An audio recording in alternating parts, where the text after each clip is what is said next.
pessoal do 7º ano, tudo bem com vocês? Eu sou a professora Joyce Martins e nós vamos aqui juntinhos começar este nosso módulo de língua portuguesa, já na nossa segunda aula. Olhem só o nosso conteúdo, vamos ler? Temos aí que o nosso objeto de conhecimento será a reconstrução do contexto de produção, circulação e recepção de textos. Então, a gente vai analisar, ler textos juntos e observar onde eles circulam, como é que eles podem ser observados e lidos. Em especial, vamos focalizar a questão da intertextualidade, correto? Então, esse é o nosso conteúdo, esse é o nosso detalhamento, que é o foco na intertextualidade. Agora, nós vamos, então, para a nossa aula.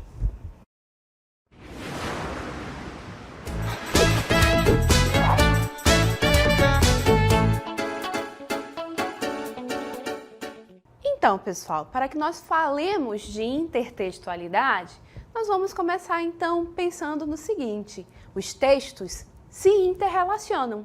Isso mesmo.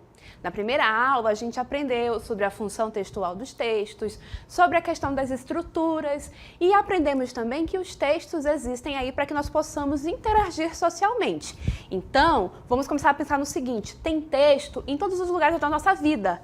Para onde a gente se vira, tem texto acontecendo, seja ele escrito, seja ele falado, certo?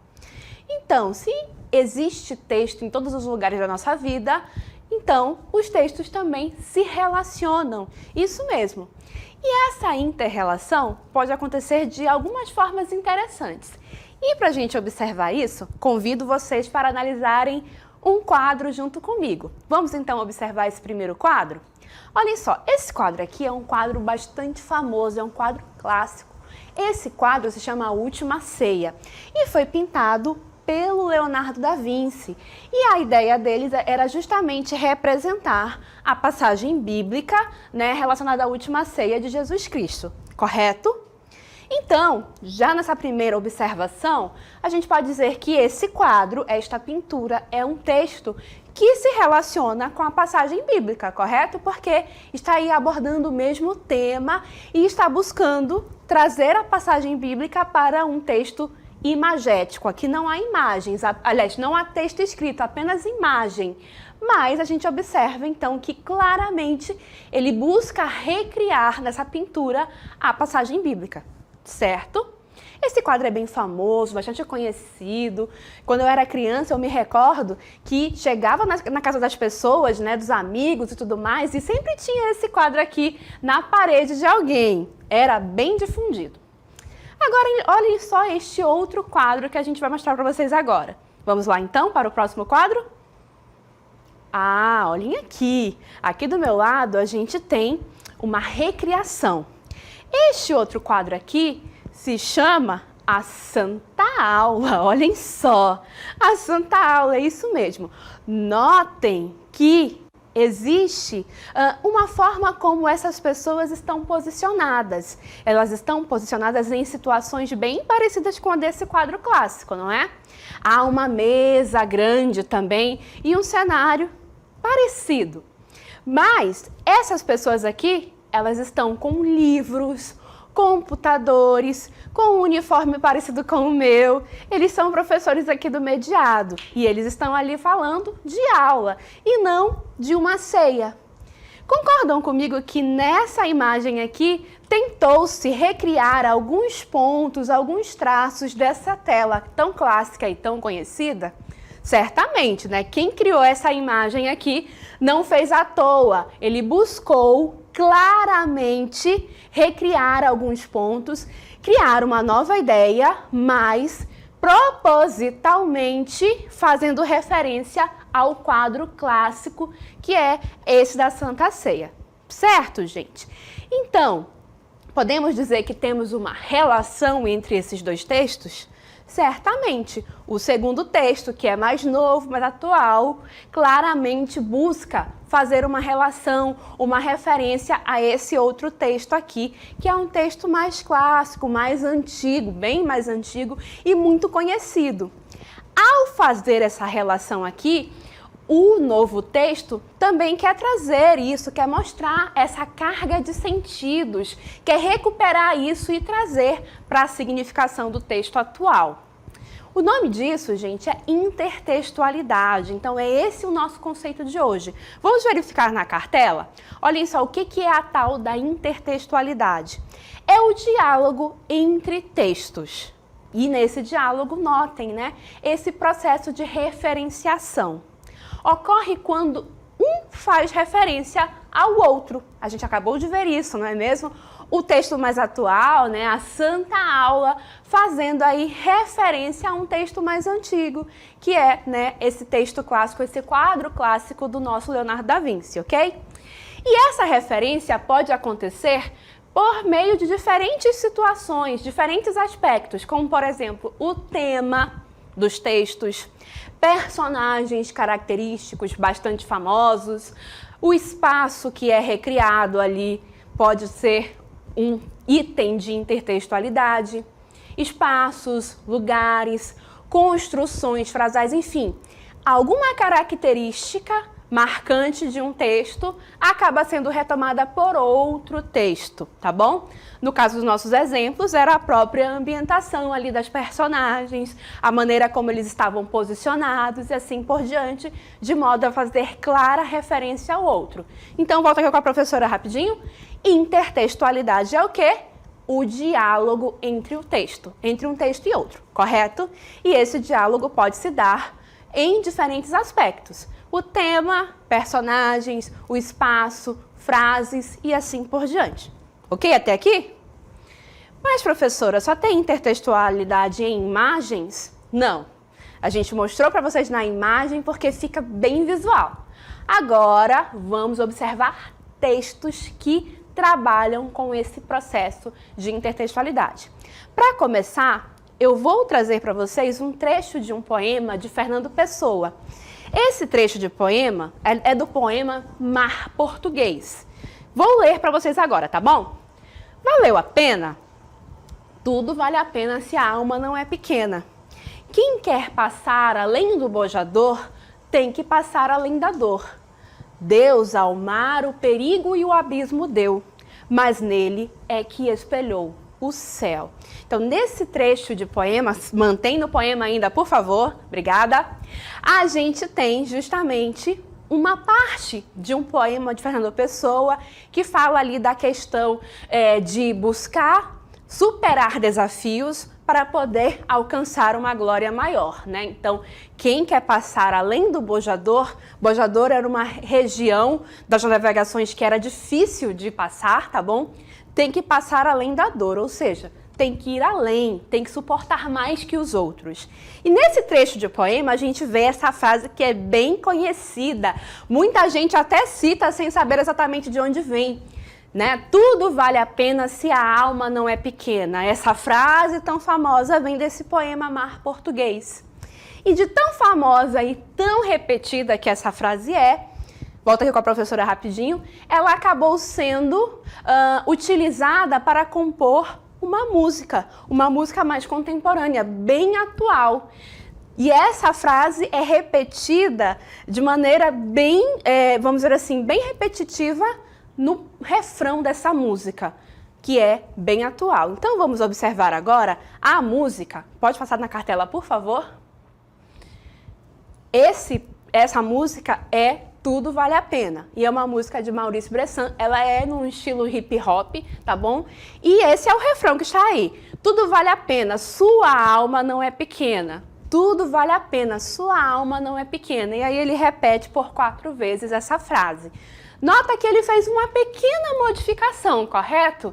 Mudou a palavrinha si por sua, como se quisesse empoderar, né? Quem estiver ali lendo a música, sua alma não é pequena, então tudo vale a pena. Com essa pequena modificação, ele traz uma nova mensagem. Mas concordam comigo que ele está ali novamente naquela ideia de fazer clara referência ao texto famoso, ao texto clássico, né? Ele é óbvio que sabe que esse verso, essa frase vem do poema do Fernando Pessoa, mas ele quis recuperar a ideia dessa frase para dentro da sua canção e nesse processo trazer mais sentido, mais força de expressão e assim por diante. De novo, uma música mais contemporânea, mais atual, fazendo referência de maneira bem clara e de maneira proposital a um poema mais antigo, mais clássico e muito conhecido da língua portuguesa. Isso é intertextualidade, ok? Então a gente viu a intertextualidade ali acontecendo por meio de imagens e de texto escrito, mas notaram que sempre tem ali uma referência a um texto clássico, não é? A pintura, ao poema e assim por diante. Então, professora, só tem intertextualidade, só tem diálogo entre texto se tiver um texto clássico, um texto antigo? Não, não é bem assim. E eu vou mostrar para vocês até daqui a pouco que essa relação entre textos pode se dar de uma outra maneira. Mas para isso, a gente vai fazer a leitura de duas notícias, ou melhor, de uma notícia e uma reportagem sobre a questão da cheia recorde que aconteceu aqui em Manaus no ano passado, 2021. Mas para a gente ter um pouquinho de contexto sobre a questão das cheias dos rios, a gente convidou o nosso professor de Geografia para explicar um pouquinho para a gente a esse respeito. Então vamos aí observar a explicação dele e no retorno a gente começa a conversar, tá bom? E aí, professora, e aí, pessoal do 7º ano? Olha só, gente, a nossa região amazônica, ela tem uma floresta gigantesca, não é mesmo? É justamente por isso que a quantidade de rios aqui na nossa região, ela também vai ser muito grande, por causa da formação das chuvas, que são muito intensas desde lá do começo da formação do Rio Amazonas, lá na área da Cordilheira dos Andes mesmo, né? Essa quantidade de rios aqui na nossa região, ela gera essa dinâmica do período de cheia e do período de vazante. Durante mais ou menos ali fevereiro, abril, os rios eles ficam num nível muito maior, porque as chuvas são muito grandes, o derretimento das geleiras também são muito grandes, e isso acaba aumentando o volume de água. Durante a vazante, essa água já está bem mais reduzida, o leito do rio já fica bem à amostra, é mais ou menos o período ali, né, agosto, outubro, até mais ou menos dezembro, que é um período onde as chuvas estão bem menores mesmo, um período que a gente chama de vazante. Essa dinâmica acontece todos os anos, alguns anos com um nível maior de cheia, alguns anos um nível um pouco menor, mas ela sempre acontece aqui na nossa região. Valeu, pessoal! Então, ouvimos a explicação do professor, que explicou para nós por que é que acontece, né, esse regime de cheias e vazantes nos rios da nossa região aqui do Amazonas, da Amazônia, né, vamos assim dizer. E, no caso, eu trouxe para vocês aqui textos que vão falar a respeito da cheia recorde que nós tivemos no ano de 2021. Especialmente vai falar da cheia do Rio Negro, que é o rio que banha a cidade aqui de Manaus. Notem, então, para começar, esse primeiro texto aqui é uma notícia e fala para nós, olhem aí, cheia recorde do Rio Negro alcança, né, aqui o recorde de novo, né, histórico em Manaus. Notem que o recorde é histórico, ou seja, atingiu-se o maior patamar desde que começou-se a medir, né? Então, além do fato em si, né? Olha aqui, 30/5 de 2021, que foi o momento em que esse patamar foi atingido, não é? E aí, essa notícia, por ser uma notícia, vai falar mais do fato em si. Olha, atingimos o recorde. Alguns dias depois, inclusive, o rio continuou enchendo e passou dos 30 metros. Então, realmente, foi a maior cheia da história. E aí, vai falar um pouco do fato em si e vai focalizar nesse fato, desse recorde que foi atingido. E nessa notícia, por se tratar mais do fato, ela acaba trazendo muitas imagens de como ficou o centro de Manaus, né, que é a frente da cidade, e como estava a água nesse momento aí em que esse recorde foi atingido, não é? Então, olhem aí, notem só os efeitos dessa cheia. Olhem quantas imagens aí mostrando a água invadindo lugares que até então não se fazia ideia de que seria possível. Carros passando e assim por diante, né? Ruas do centro de Manaus realmente muito cheias, né? E isso se tornou até um ponto turístico. Muita gente foi lá para registrar esse momento, já que era histórico. Para além disso, para além desse fato, notícias online sempre trazem para nós hiperlinks, ou seja, eu clico nesses links e tenho acesso a mais textos que vão falar sobre o mesmo assunto. Isso é um processo de relação entre textos. Eu clico nesse texto e vou continuar a ler a respeito desse fato, certo? Então, temos um texto falando sobre esse tema da Cheia Record aqui na cidade de Manaus em 2021, ok? Porém, eu trago agora um outro texto para vocês. E esse outro texto diz o seguinte: o que sobra quando o rio desce? Esse outro texto é também produzido em 2021, mas é um pouco mais adiante. É uma produção de 15 de setembro de 2021. E tem uma relação desse texto agora com o anterior que eu acabei de mostrar para vocês. Por quê? Vai falar desse mesmo contexto, da cheia recorde que atingiu o Rio Negro, que banha a cidade de Manaus. Mas o foco dele acaba sendo outro, que é: e quando o rio desce? Depois de atingirmos este fato histórico, essa cheia, a maior de todos os tempos de que se tem notícia, começam os problemas. Então, a questão do acúmulo de lixo. Então, é uma reportagem que vai buscar ser mais reflexiva, mostrar mais os efeitos disso, o que aconteceu depois. Então, notem que, apesar de termos o mesmo tema, a maneira de tratar o tema é outra.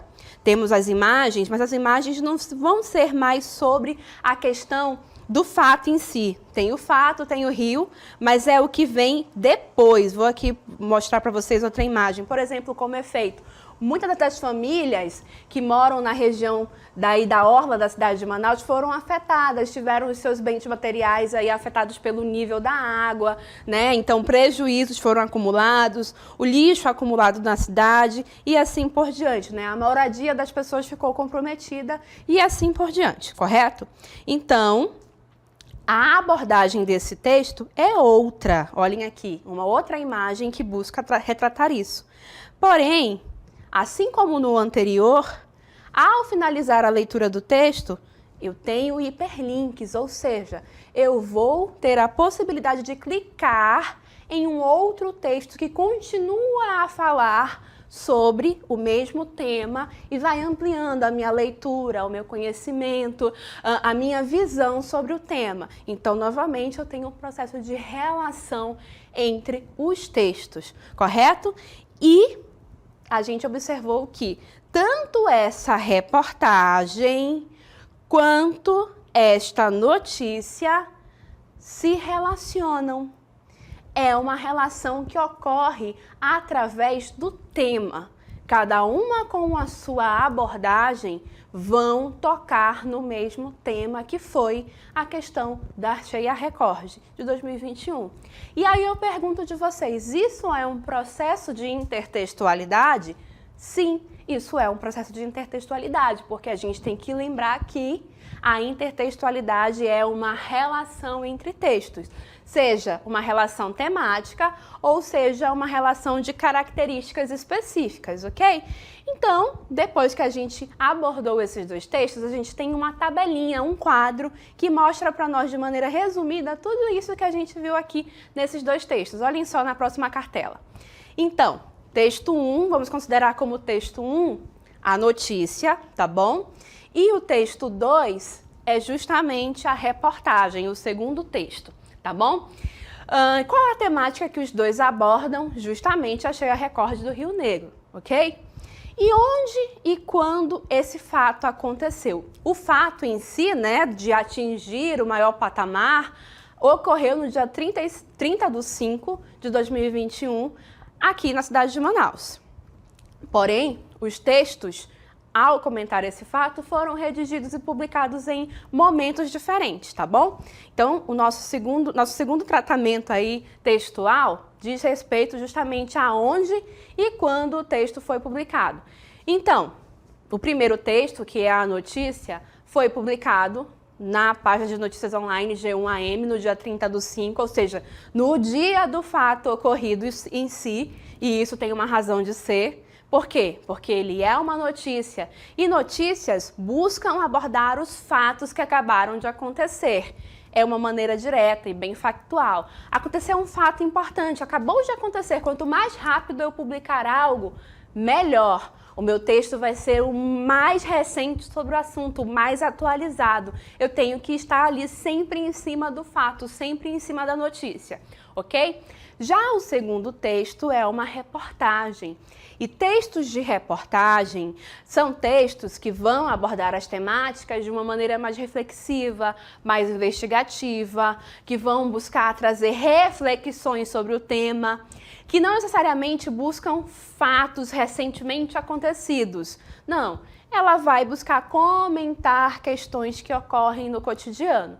E aí, por isso mesmo, o segundo texto foi publicado no dia 15/9, ou seja, quase 4 meses depois, ao dia do acontecimento da cheia recorde, no mesmo ano, mas alguns meses depois, porque justamente vai continuar se referindo ao tema, à temática abordada, mas com outro tratamento.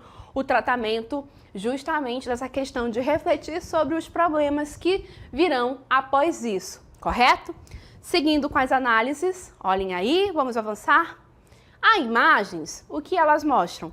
Em ambos os textos a gente viu que sim, que há imagens, né? No texto 1, elas são predominantes e variadas, muitas inclusive, mostrando as ruas e os prédios do centro de Manaus atingidos pelas águas, assim como pessoas visitando o fenômeno histórico. Então nota que, novamente, as imagens focam nesse fato curioso que está acontecendo naquele momento. Já o texto 2, que é a reportagem, também tem imagens, não é?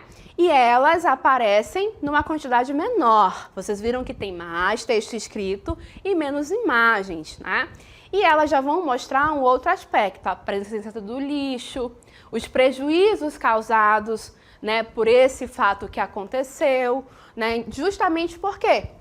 Porque a maneira como as imagens relacionadas vão conversar com o texto escrito é muito importante, não é? Então, enquanto a notícia busca focalizar o fato, a reportagem está refletindo sobre problemáticas. Então, a seleção de imagens é muito importante para ajudar a falar sobre o tema, tá bom, gente? Então, nota que nada ali está à toa. As duas estão sim abordando o mesmo tema, os dois textos pertencem a esse ambiente do jornalismo, das mídias, mas cada um tem as suas características próprias. Seguindo com as nossas análises, olhem aí, vamos retomar nossas cartelas, por favor? Né? Seguindo adiante, vamos lá? E qual é o gênero? Eu já, desde o início da minha fala sobre os textos, eu já falei para vocês, né? O texto 1 é uma notícia, ou seja, tem o foco ali naquele fato recentemente acontecido. E o outro texto é uma reportagem, que é um texto que é do ambiente jornalístico também, mas com o foco mais no processo reflexivo a respeito do tema, né? Então, a gente pode perceber isso. Ah, professora, não é a mesma coisa? Não. As duas estão no ambiente midiático, as duas estão, inclusive, na web, na internet, mas cada uma tem um objetivo. A gente aprendeu, não é, que os textos, ao circularem socialmente, eles vão ter uma finalidade, um objetivo. E qual é o objetivo, a finalidade de uma notícia? É de informar sobre fatos recentemente acontecidos. Ali o fato em cima da notícia. E a reportagem não, a reportagem vai buscar sempre trazer para nós os fatos, notícias, fatos realmente acontecidos, mas com foco em reflexão. Então, o objetivo, a finalidade desse texto acaba sendo o outro, então não podemos confundir. E, de novo, não vamos nos desviar do fato de que esses textos têm uma relação pelo tema que abordam. Portanto, estamos ainda tratando da intertextualidade. Vamos seguir adiante, vamos lá? Olhem aí. Um trecho a destacar, um trecho importante de cada um desses textos que a gente pode destacar aqui na nossa conversa. No texto 1, a gente destacou para vocês o seguinte: neste domingo 30, o Rio Negro alcançou a marca de 29,97 metros e a enchente se igualou ao recorde histórico de 2012. Sim, porque essa marca já tinha sido atingida antes, lá em 2012, porém, como eu falei para vocês, acabou que mais alguns dias depois nós passamos dos 30 metros, então realmente foi a maior de que se tem notícia. E no texto 2, a principal questão que todos apontam sempre é a sujeira. Quanto mais seca, mais aparece lixo, conta a Cristina. Enquanto a reportagem registra o espaço, Gil grava uma videodenúncia solicitando que a prefeitura venha fazer a limpeza do rio, para que os moradores tenham um mínimo de qualidade de vida. Então notem aí, nesses dois trechos destacados a gente vem bem. A notícia focaliza no fato em si, no momento acontecido. E a reportagem vai tratar da reflexão sobre a problemática, sobre a questão. Foi além. Encheu? Foi recorde e tudo mais? Foi. Mas e o que acontece depois? Então a gente vê o processo reflexivo acontecendo. E aí, gente, isso nos permite afirmar ao final de toda essa nossa reflexão que o texto 1, coloca a cartela no ar, por favor, tem uma abordagem da temática que é mais factual, mais em cima do fato, mais focalizando o fato em si. E o texto 2 é um processo muito mais reflexivo, tá bom? Então, professora, as abordagens são diferentes, os gêneros textuais são diferentes, porque um é notícia, o outro é reportagem, mas o conceito de intertextualidade permanece, porque esses dois textos se relacionam pela temática que abordam. Então, voltando lá para o comecinho da aula, em que a gente viu sempre a intertextualidade acontecendo a partir de um texto clássico, né? Então, o quadro clássico que gerou um quadro mais atual, o poema clássico que gerou uma música mais atual, a gente pode observar dois textos que são mais contemporâneos. A diferença entre eles é aí de alguns meses. E ainda assim, a gente pode observar a relação entre textos, a intertextualidade acontecendo, tá bom, gente? Então, essa questão desse conceito tem que ficar bem clara na nossa mente. Existem maneiras diferentes de abordar a mesma temática, e foi o que a gente acabou de ver. Seguindo adiante, olhem só. É possível observar, então, a intertextualidade de tais textos a partir de dois aspectos principais. Olhem aí. Ambos abordam o mesmo tema, conforme eu mostrei para vocês ao longo das análises, né? Ambos estão aí falando sobre a questão da cheia recorde e tem ainda uma outra questão de intertextualidade que eu comentei rapidamente ao longo dos comentários sobre o texto, no momento em que eu mostrava para vocês as imagens dos textos online. Coloca no ar, por favor, a próxima cartela, que é o fato de que ambos, ao final de suas leituras, oferecem links, né? Que são ligações para outros textos, que igualmente abordam as temáticas relacionadas, ampliando assim o processo de informação. Então, quando eu mostrava para vocês que nesses textos, no final das leituras, eu posso clicar em um link e aí eu posso acessar mais assuntos sobre aquilo, mais textos sobre aquilo, isso também é intertextualidade, porque eu parto de algo que está falando de um tema e eu vejo a clara relação com um outro texto que foi produzido também e que foi também está também abordando a mesma temática. Então, observem aí as diferentes situações de intertextualidade, de relação entre os textos que a gente pôde observar ao analisar a notícia e a reportagem que a gente trouxe para vocês, ok? Para finalizar, olhem só uma perguntinha com algumas respostas para vocês, olhem só. Por que é importante se informar sobre os fatos a partir de diferentes gêneros textuais e fontes? Isso é uma coisa importante. A gente viu que são dois gêneros textuais diferentes, uma notícia e uma reportagem. E ambos vêm de fontes diferentes. Um vem de portais sobre notícias diversas, né? E o outro, que é a reportagem, vem de um jornal online que é especializado na questão ambiental. Então, os textos que estão ali normalmente vão comentar a questão ambiental. Então, as fontes, os lugares de onde esses textos foram retirados são diferentes e dão um tratamento diferente às questões que eles abordam, né? Então, por que é importante que eu conheça essa situação de buscar textos de gêneros diferentes e de fontes diferentes? Por quê? Porque isso apresenta para mim diferentes pontos de vista sobre o mesmo fato. né? Ao mesmo tempo que é interessante, que é legal e que é importante eu saber que eu vivenciei um fato histórico como a cheia recorde do Rio Negro, é importante que eu saiba que isso trouxe problemas para quem vivenciou de maneira mais próxima esse fato. Então notem aí que eu tenho 2 pontos de vista. Seguindo adiante, isso amplia a minha visão a respeito do fato ocorrido. Isso me torna capaz de olhar para esse fato e entender que existem diferentes maneiras de observar o fato. Não é só olhar para a cheia recorde e achar legal, achar bacana ir lá tirar uma foto. Eu começo a me colocar em outros lugares, observar esse fato a partir de pontos de vista diferentes, ok? Seguindo adiante, isso diminui também a possibilidade de ser enganado por notícias falsas, né? Existem tantas notícias falsas circulando aí, especialmente nos ambientes virtuais, e aí se eu busco diferentes fontes e noto que aquela notícia está só num lugar, nenhum outro lugar noticiou aquilo. Então, a possibilidade de ser uma notícia falsa é grande, né? Então, criar esse hábito de pesquisar diferentes fontes também diminui a minha possibilidade de ser enganado por uma notícia que é falsa, tá bom, gente? E uma outra questão que nos favorece, desenvolve o nosso olhar para a leitura crítica. O que é isso, professora?